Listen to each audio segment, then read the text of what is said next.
When thinking of money, 90% of the time, we're thinking about how little we have and how difficult it is to get it. And our thoughts about money are really fitful. Often we feel a sort of tightness in our chest when we hear the word finance.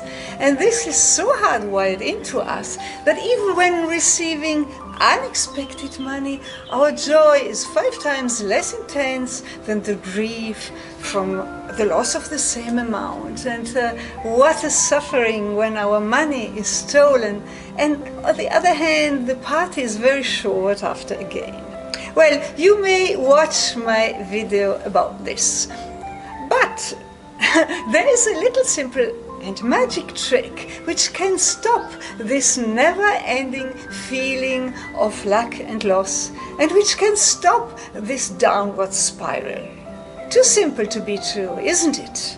Well, just try to say and to think the word thank you to your money and to your income every month, even if it's very little and even if it's not enough. But if you do this actively every day with full engagement, this exercise may change and may have a strong effect on your life, because feeling gratitude, yes, gratitude is something so different from rational thinking.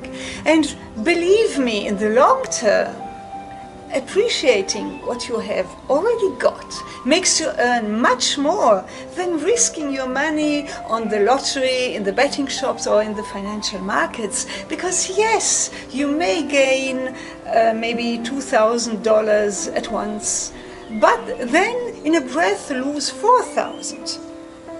So say to your money, thank you for always being there. I love you.